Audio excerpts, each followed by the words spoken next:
Lord's engineering college Hyderabad का वाहिद Muslim minority institution. पिछले साल 200 से ज़्यादा स्टूडेंट्स को मिली है यहाँ पर बड़े कंपनीज में प्लेसमेंट, जिनमें सबसे ज़्यादा सालाना 13 लाख रुपए की सैलरी भी मौजूद है।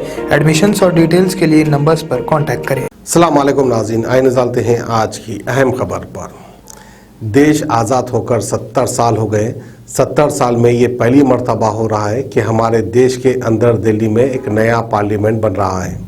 तो इसी की एक स्पेशल रिपोर्ट तैयार की है हमारी दिल्ली की इंचार्ज फारिया खान। ये नया पार्लियामेंट कितनी लागत से बनेगा, इसके तमाम तफसीलात हमारी दिल्ली की इंचार्ज फारिया खान आपको सुनाएंगी। और इस वक्त की सबसे बड़ी खबर आ रही है कि हमारे प्रधानमंत्री श्री नरेंद्र मोदी ने संसद भवन की नींव रखी और बोला कि हमारा भारत अब आत्मनिर्भर बनने का गवाह बनेगा। आपको बता दें कि नए संसद भवन को बनाने के लिए गुरुवार को सारी तैयारियां और कार्यक्रम शुरू हो गए थे।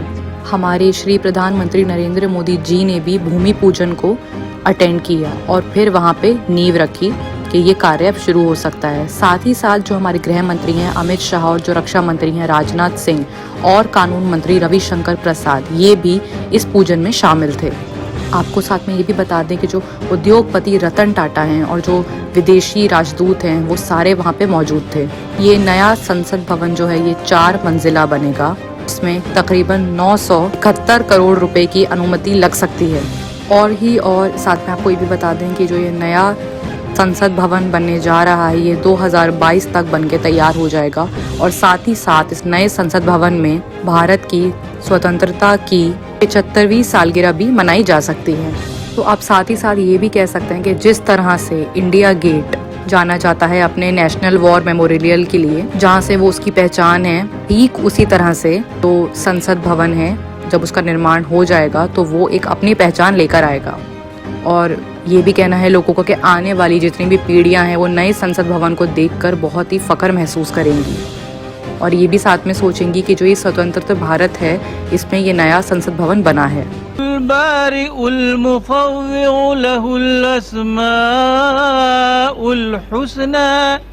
युसब्बिहु लहू मा फिस्समावाति वल अर्दि वहुवल अज़ीज़ुल हकीम।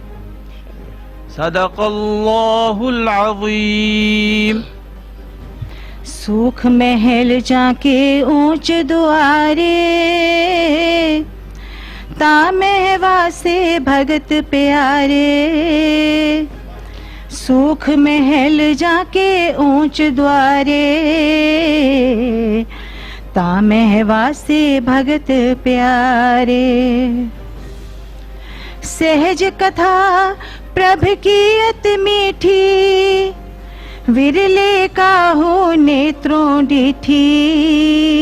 रहाओ तह गीत नाद अखारे संगा। यहाँ उपस्थित अनेक देशों के एम्बेसडर्स, इंटर पार्लियामेंट्री यूनियन के मेंबर्स, अन्य महानुभाव और मेरे प्यारे देशवासियों, आज का दिन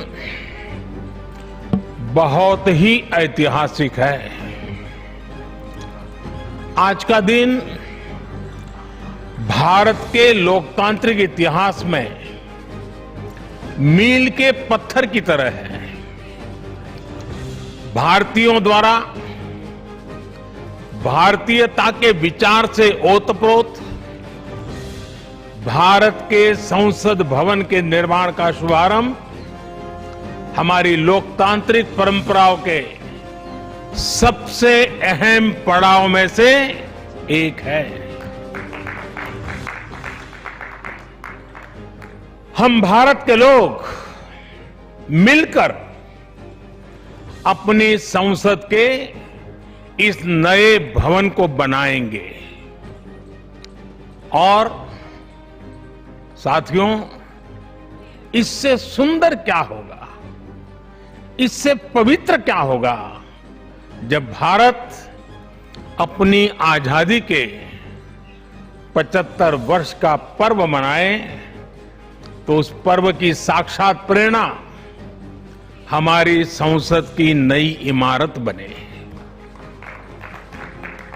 आज 130 करोड़ से ज्यादा भारतीयों के लिए बड़े सौभाग्य का दिन है, गर्व का दिन है, जब हम इस ऐतिहासिक पल के साक्षी बन रहे हैं।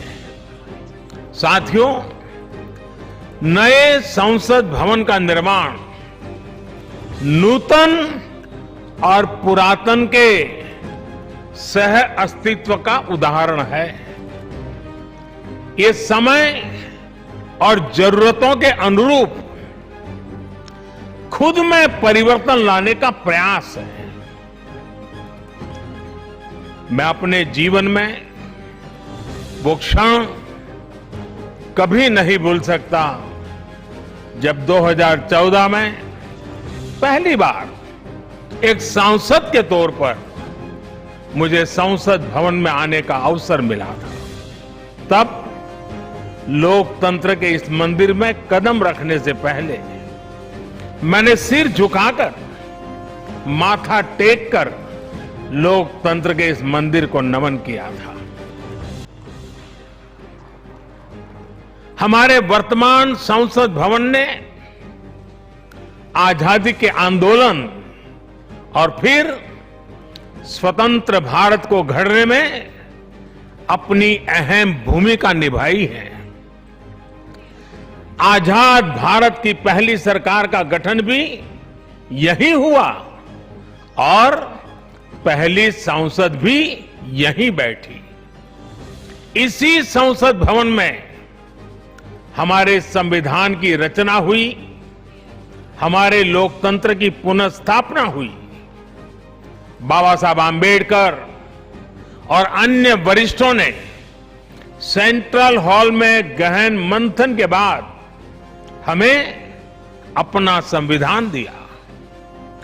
संसद की मौजूदा इमारत स्वतंत्र भारत के हर उतार चढ़ाव, हमारी हर चुनौतियां, हमारे समाधान, हमारी आशाओं आकांक्षाओं, हमारी सफलता का प्रतीक रही है।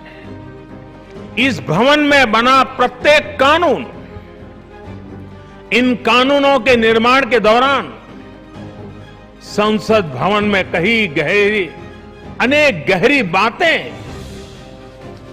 ये सब हमारे लोकतंत्र की धरोहर है। लेकिन साथियों, संसद के शक्तिशाली इतिहास के साथ ही यथार्थ को भी स्वीकारना उतना ही आवश्यक है। ये इमारत अब करीब करीब 100 साल की हो रही है। बीते दशकों में इसे तत्कालीन जरूरतों को देखते हुए निरंतर अपग्रेड किया गया। इस प्रक्रिया में कितनी ही बार दीवारों को तोड़ा गया है, कभी नया साउंड सिस्टम, कभी फायर सेफ्टी सिस्टम, कभी आईटी सिस्टम। लोकसभा में बैठने की जगह बढ़ाने के लिए तो दीवारों को भी हटाया गया। NAC और NBS accredited Lords engineering college Hyderabad का वाहिद मुस्लिम माइनॉरिटी इंस्टीट्यूशन जो उस्मानिया यूनिवर्सिटी से एफिलिएटेड है। वर्ल्ड क्लास लैब्स और काबिल प्रोफेसर से भरा हुआ। पिछले साल 200 से ज्यादा बच्चों को बड़े कंपनीज में प्लेसमेंट मिली है, जिनमें सबसे ज्यादा सालाना 13 लाख रुपीस की तनख्वाह भी मौजूद है। डिटेल